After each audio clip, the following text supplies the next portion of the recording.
Poppy always hated that attic room. To be honest, she never actually went up into the attic itself. None of us did.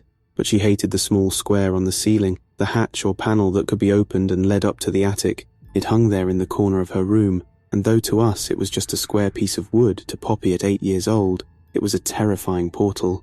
A tiny door, leading to the dark place above, where all manner things might be waiting and hiding. At first I considered this to be a silly kid fear, the sort of thing that children always come up with, like fearing the man under the bed or thing hiding in the closet. Sometimes, when I kissed her goodnight, I would notice that rather than looking at me, she would stare over my shoulder, looking up at that small space with wide eyes and a trembling bottom lip.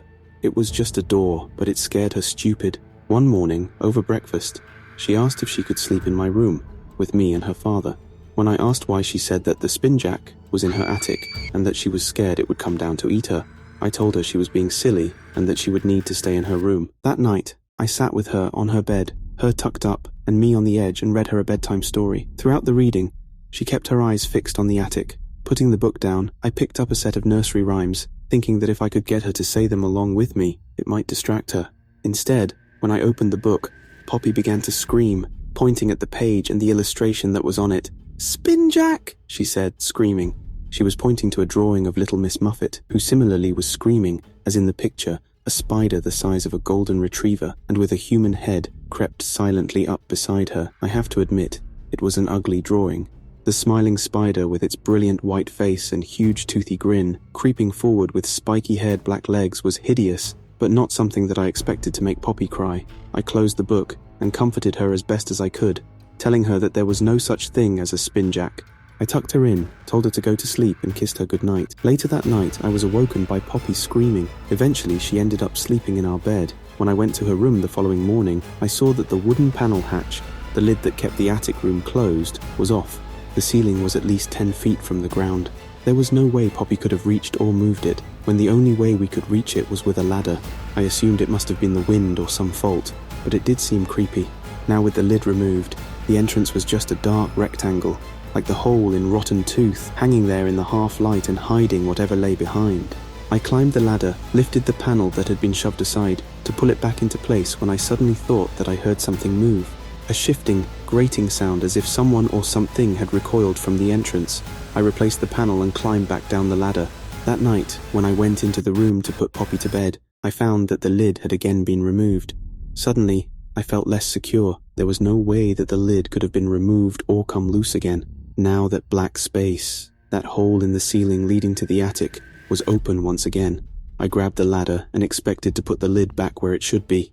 What I found as I ascended the ladder was that the entire space, from one side of the entrance to the other, had been completely covered over with cobwebs, thick spiders' webs that formed an almost perfect blanket over the space.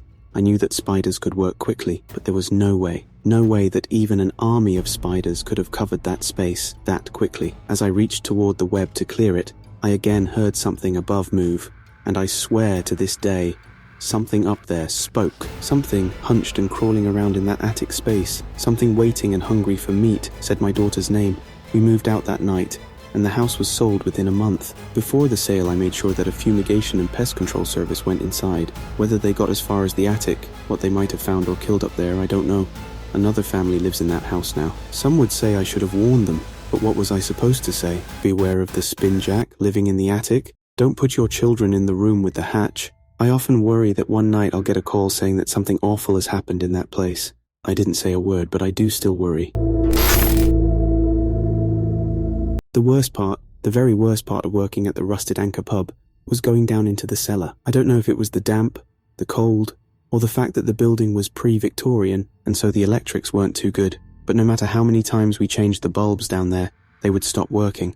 At one point we put in a strip light, but it only worked for a day. 9 times out of 10 you'd be moving about down there in that damp brick-built room with either just a single light bulb or, more often, the powerful torch that we kept on the top step.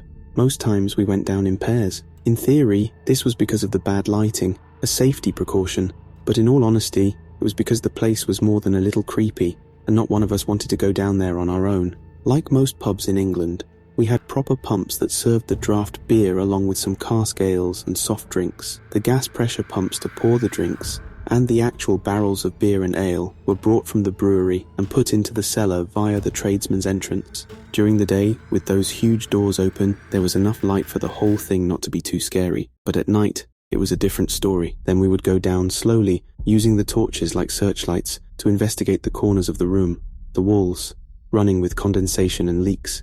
I can still remember that the whole place used to smell sour, like gone-off milk. People said it was because of the beer. Spillages were common, and over time the smell just got into the brickwork.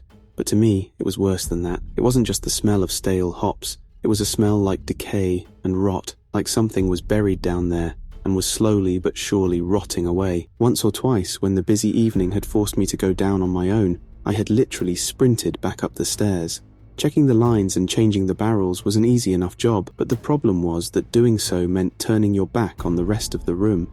Trust me when I say that doing that was not a comfortable feeling. As soon as you turned and gave your back to the dark, took your eyes off the room and focused on the job at hand, you would begin to feel that in fact you were not alone. It's hard to explain, but you would feel the eyes on you, the actual weight of someone's gaze on your back, observing you as you moved. You would turn over and over, looking back over your shoulder, thinking that you heard something, a movement or a shift, only to be met with utter darkness and the slow drip, drip from the pipes. I hated it down there. I often used to wonder what I would do if I flashed the torch around the room, moving it along the walls and the ground, not to guide my way, but to look for someone who should not be there, and saw a pair of feet, barefoot and so grey they were almost blue, cold and dead like a fish in a market. What would I do if I saw them there, standing and waiting? I never saw a thing, but Jenny did. She went down one night when we were short-staffed. I remember asking her if she'd be okay, and her insisting that she'd be fine, only she wasn't. A few minutes later, she came screeching up the stairs and into the bar, screaming about things in the dark that had touched her. Her hair was ruffled, and there were tears streaming down her face. She didn't finish her shift, but instead packed her back and quit the job that night. The many patrons who were then forced to wait for their drinks as we were then further short-staffed simply laughed. To them, it was just a daft spook story, and looked like an excuse for Jenny to have a night off. When I called her later that night, she was still making very little sense. She said that she had flashed the torch, just as I often did, and out of the corner of her eye had seen a man standing there naked, bald and perfectly still, in the corner of the room.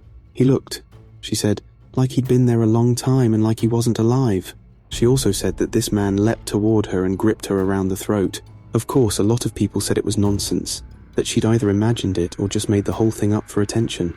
I'm not so sure. The people who criticized didn't see her face when she described it. They didn't see her tears or hear her voice cracking when she spoke, and they didn't see the marks covering her throat, shoulders and collarbones, the cuts and abrasions all across her skin, the clear and distinct fingerprints. People might say it's far-fetched or imagined, but my reply is always that lies don't leave bruises. I left the pub a week later.